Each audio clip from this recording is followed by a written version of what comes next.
तो धनु लगन में हम राहु की प्लेसमेंट के बारे में बात कर रहे हैं और इस वीडियो में देखेंगे आपके नवम भाव के लिए। मान लीजिए आपका धनु लगन का चार्ट है और आपके नवम भाव में सिंह राशि में राहु स्थित हैं, तो ऐसे में राहु यहाँ आपको किस प्रकार के प्रभाव दे सकते हैं। देखिए, नवम भाव का जो राहु होगा कभी भी उतना अच्छा नहीं माना जा सकता, लेकिन ये क्योंकि जुपिटर का घर है अगर कालपुरुष के हिसाब से देखा जाए, और ये वास्तव में अब राहु का परम शत्रु का घर है।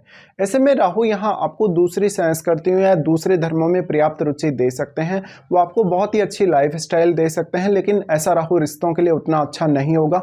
आपको अपने पिता से, अपने गुरुजनों से काफ़ी ज़्यादा मतभेद लाएगा। कभी कभी दूसरे धर्मों और संस्कृतियों के बारे में जानने में भी आप बहुत ज़्यादा जिज्ञासु रहेंगे। ऐसा राहु आपके हायर स्टडीज़ के लिए बहुत ज़्यादा अच्छा साबित हो सकता है। अगर ऐसे राहु को जुपिटर का एस्पेक्ट प्राप्त हो रहा हो और सूर्य भी आपके चार्ट में बहुत अच्छी स्थिति में हो, तब जरूर आप राहु से बहुत अच्छे रिजल्ट एक्सपेक्ट कर सकते हो।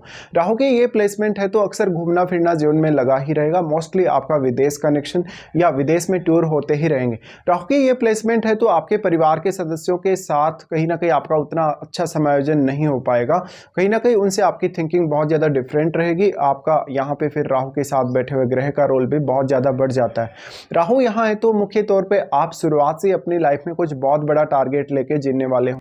यहाँ राहु के होते हुए आप अपना हायर स्टडीज के पर्पज से भी कोई बहुत बड़ा टारगेट जीवन में लेके चलेंगे और उसको काफ़ी अच्छे से अचीव भी करेंगे। इस प्रकार का राहु आपसे हार्डवर्क बहुत ज़्यादा करवाता है। आपको किसी भी तरीके से शॉर्टकट तरीके से लाइफ में आगे नहीं बढ़ना चाहिए। राहु यहाँ है तो एग्रेशन भी आपको उतना ही ज़्यादा प्रोवाइड करेंगे। अब लेकिन राहु नवम भाव में है तो नवम भाव से संबंधित ऑब्सेशन आपको बहुत ज़्यादा देंगे, जिससे लाइफ में हायर स्टडीज़ को लेके, इवन फॉरेन टूर को लेके, फॉरेन सेटलमेंट को लेके आपको बहुत बड़े बड़े विचार जीवन में हो सकते हैं। ऐसा राहु आध्यात्मिक तौर पे भी आपको काफी ज्यादा सक्रिय रखेगा जीवन में। अगर यहाँ जुपिटर का संबंध भी बन जाता है तो ये फिर आपको और भी ज्यादा फेवर करेगा और आपका लक भी आपको काफी फेवर करेगा। इस प्रकार का राहु है तो मुख्य तौर पे आपको दूसरे लोगों के साथ रहना, जहां भी आप काम करेंगे वहां पे हो सकता है कि विदेशी लोग हों या दूसरे कल्चर के लोग हों कहीं ना कहीं।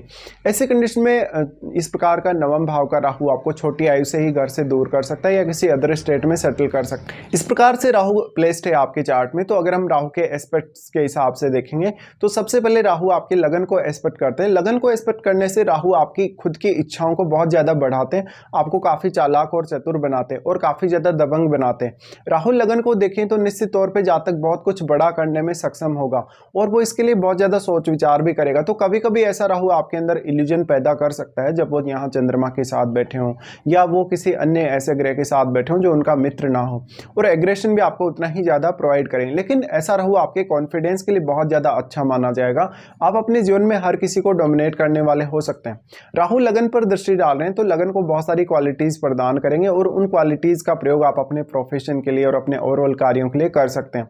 राहु का लगन पर दृष्टि होना कहीं ना कहीं आपको थोड़ा शो ऑफ भी करवाएगा। मुख्य तौर पर इस प्रकार का जो शो ऑफ होगा वो ज्ञान के मामले में होगा। अब आपके लगन में बैठे हुए ग्रह को देखिए। अगर लगन में बैठा हुआ ग्रह राहु का ही कोई मित्र ग्रह हो तो राहु यहाँ काफी अच्छा प्रभाव दे सकते हैं, और वो ग्रह जो आपके लगन में बैठा है वो अपनी क्वालिटीज आपके लगन में डिपॉजिट कर रहा है, तो मुख्य तौर पे उस ग्रह का प्रभाव यहाँ और भी ज्यादा बढ़ने वाला है राहु की दृष्टि की वजह से। फिर राहु एस्पेक्ट करते हैं आपके थर्ड हाउस को। थर्ड हाउस को राहु एस्पेक्ट करें तो यहाँ राहु उतना ज्यादा प्रभाव नहीं डाल पाएंगे जितना कि राहु के साथ बैठा हुआ ग्रह डाल पाएगा। इसलिए राहु के साथ बैठे हुए ग्रह का इंपॉर्टेंस इस दृष्टि की वजह से हमेशा बढ़ जाता है।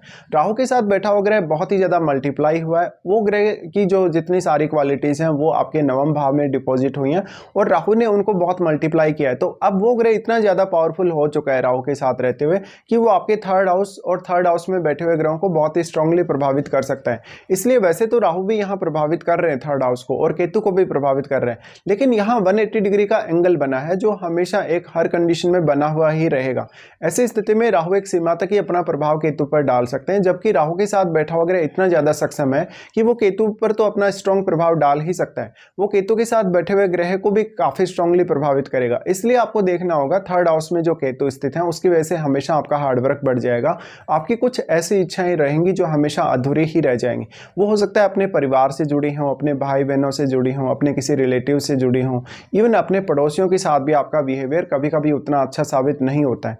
राहु की जो आपके थर्ड हाउस पे एस्पेक्ट है, राहु कभी कभी आपको बहुत ही ब्लाइंडली ऑब्सेस्ड करता है और कुछ हद तक आप ऐसे रिस्क जीवन में ले लेते हैं जहां पर वो आपके लिए उतनी अच्छी साबित नहीं होती, तो आपके बहुत सारे फैसले कभी कभी गलत भी होते हैं और ऐसा राहु कभी कभी आपको बहुत ज्यादा फ्रस्ट्रेट भी करेगा। अब मान लीजिए अगर राहु का ही कोई मित्र ग्रह आपके नवम भाव में बैठा हो तब यहाँ राहु ज्यादा बेटर परिणाम दिखा सकता है और वो ग्रह भी आपको देखना देखना होगा कि केतु के साथ किस प्रकार के संबंध रखता है और केतु के साथ बैठे हुए ग्रह के साथ भी उस ग्रह के किस प्रकार के संबंध है।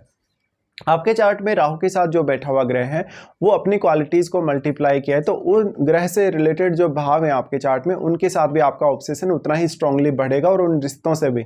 ऐसे में राहु का जो थर्ड हाउस पे प्रभाव पड़ रहा है, थर्ड हाउस को बहुत ज़्यादा एक्टिव करने की कोशिश यहाँ राहु करते हैं हमेशा ही, और आपको भी काफ़ी एक्टिव रखने की कोशिश करते हैं। लेकिन थर्ड हाउस में जो केतु की प्लेसमेंट है उसकी वजह से कभी कभी आपका हार्डवर्क उतने अच्छे से काम नहीं आ पाता या आपका हार्डवर्क सही दिशा में नहीं होता, जिससे आपको हर काम को करते हुए बहुत ज़्यादा मुश्किलें और परेशानियाँ आती हैं। इससे कभी कभी आपको बहुत ज़्यादा डिले भी हो जाएगा और यही आपकी फ्रस्ट्रेशन का मेन कारण होगा। मान लो अगर केतु के साथ कोई फायरी प्लैनेट स्थित है तो भाई बहनों से, पड़ोसी, रिश्तेदारों से आपको उतनी अधिक मदद जीवन में नहीं मिलने वाली और ये आपके लिए बहुत ज़्यादा प्रॉब्लमेटिक रहेगा। तो राहु का जो एस्पेक्ट थर्ड हाउस पे है उसकी वजह से कुछ हद तक आपको राहु एक्टिव बनाए रखेगा और जहां जहां भी आपको बहुत ज़्यादा हार्डवर्क की आवश्यकता होगी वो हार्डवर्क आपसे राहु करवाएगा, क्योंकि राहु आपको बहुत ज़्यादा ऑब्सेशन में रखे हुए, लाइफ का जो टारगेट है आपका वो बहुत ही हायर है। राहु का फिर प्रभाव है आपके पंचम भाव पे। पंचम भाव पे राहु का जो प्रभाव है, क्योंकि राहु फायरी साइन में बैठे हैं और अगर फायरी साइन पे ही वो प्रभाव डाल रहे हैं तो काफ़ी ज़्यादा एंग्जाइटी और डिप्रेशन आपको देंगे और काफ़ी तेज़ी से सोचने समझने और डिसीजन लेने के लिए प्रेरणा देंगे। ऐसे में आपके पंचम भाव में भी अगर राहु का कोई मित्र ग्रह बैठे तो ये ज़्यादा फायदा मिल सकता है, लेकिन अगर कोई एग्रेसिव प्लैनेट है, मंगल जैसा प्लैनेट है या सूर्य जैसा प्लैनेट पंचम भाव में बैठा है तो ये फिर आपके लिए उतना अच्छा साबित नहीं होगा। इसके साथ साथ आपके पिता के अलावा आपके संतान के साथ और आपके इवन अगर कोई आपका लवर है तो उनके साथ भी आपके मतभेद होने की संभावना बहुत ज़्यादा बढ़ जाती है। राहु की जो पंचम भाव पर एस्पेक्ट है, राहु आपको काफ़ी क्रिएटिव बनाएगा और इमेजिनेशन भी काफ़ी स्ट्रॉन्ग देगा, लेकिन वो इमेजिनेशन आपके उतने अच्छे से काम नहीं आने वाली। साथ साथ में आपको स्ट्रॉन्ग ऑब्सेशन देगा किसी भी काम के लिए तेजी से सोचने समझने और डिसीजन लेने के लिए। ऐसा राहु आपके एनालिटिकल स्किल्स को और बहुत सारी अन्य स्किल्स को बढ़ाने का काम करेगा, लेकिन बहुत ही ऑब्सेसिव तरीके से, बहुत ही स्ट्रांगली और काफ़ी ज़्यादा फास्ट। इसलिए कभी कभी आप बहुत जल्दी उतावले से कोई डिसीजन लेते हैं और वो डिसीजन आपका गलत हो जाता है। तो पंचम भाव को आपको बहुत ज़्यादा काम रखने की आवश्यकता है राहु की दृष्टि की वजह से। इसके साथ साथ भले ही आपकी प्रारंभिक शिक्षा में कितनी भी दिक्कतें और रुकावटें आई हों, छोटी एज में आपको कितनी भी ज़्यादा मेहनत करनी पड़ी हो, लेकिन लेट एज में आप ज़्यादा परिपक्व नजर आएंगे। राहु की जो पंचम भाव पे दृष्टि पड़ रही है, शुरुआती एजुकेशन को बहुत ज़्यादा डिस्टर्ब करेगा, आपको कंसंट्रेट नहीं होने देगा। इसके अलावा संतान से भी बहुत गहरा ऑब्सेशन आपको देने वाला है, तो संतान के साथ अपने रिलेशंस को लेकर भी यहाँ आपको थोड़ी सावधानी रखनी होगी। तो यहाँ पे अब राहु की महादशा भी आपके लिए उतनी ही ज़्यादा मैटर करेगी। वास्तव में अब आपको राहु की महादशा कौन सी एज में है, अगर नवम भाव में राहु स्थित हैं तो मोस्टली इस प्रकार के जातक अगर हायर एजुकेशन को चुनते हैं और अगर हायर स्टडीज़ के हिसाब से अपने जीवन में आगे बढ़ते हैं तो वो ज़्यादा अच्छा अपना कैरियर बना पाएंगे और विदेश और देश दोनों में ही कहीं ना कहीं वो अपना नाम कमा पाएंगे। राहु की इस प्लेसमेंट की वजह से फिर इनके साथ बैठे हुए ग्रह के लिए भी आपके लिए काम करना इजी होगा, क्योंकि उस ग्रह की क्वालिटीज़ आपके चार्ट में इतनी ज़्यादा मल्टीप्लाई हुई होती हैं कि वो ग्रह से रिलेटेड डिसीजन लेना और उन भावों से रिलेटेड काम करना आपके लिए बहुत ईजी होता है जिनका वो स्वामी है। इसके साथ साथ लेकिन आपको उन रिश्तों से कुछ दिक्कतें भी आ सकती हैं जिनका स्वामी होकर कोई भी ग्रह राहु के साथ आपके नवम भाव में बैठा हो। तो इस प्रकार के आपको प्रभाव मिलेंगे राहु के नवम भाव में आपके सिंह राशि में होते हुए।